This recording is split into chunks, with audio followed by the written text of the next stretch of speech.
بسم اللہ الرحمن الرحیم۔ السلام علیکم دوستوں، آج کی اس ویڈیو میں آپ کو بتاؤں گا کہ جمعے والے دن ایک ایسا لمحہ بھی ہوتا ہے کہ جب آپ کوئی بھی دعا مانگیں تو وہ دعا لازمی قبول ہوتی ہے۔ وہ لمحہ جب آپ جمعے کی نماز ادا کریں کسی جامع مسجد میں جہاں کم از کم 50 سے زیادہ لوگ ہوں، تو جب 2 رکعت نماز آپ جمعے کی ادا کر لیں تو اس کے بعد جب امام صاحب دعا مانگتے ہیں تو وہ لمحہ خاص طور پر دعا کی قبولیت کا ہوتا ہے۔ ایک حضور پاک صلی اللہ علیہ وسلم کی بہت ہی مشہور حدیث ہے، اس میں ہمارے نبی نے فرمایا کہ کوئی ایسی دعا جس کے ساتھ 40 مومن آمین کہیں، یعنی کہ اگر آپ کوئی دعا مانگیں اور 40 مسلمان دعا مانگیں تو وہ دعا کبھی بھی رد نہیں ہوتی۔ آپ نے دیکھا ہوگا کہ جمعے والے دن کسی جامع مسجد میں کم از کم 100 سے زیادہ لوگ ہوتے ہیں، مطلب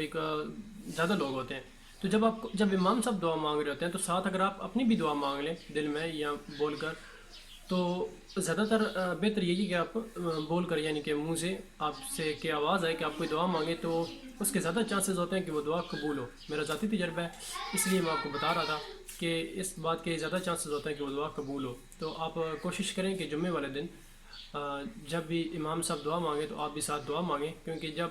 آپ دعا مانگیں گے تو پھر جمعے والے دن جتنے بھی لوگ آئے ہوں گے تو وہ بھی ساتھ آمین کہیں گے۔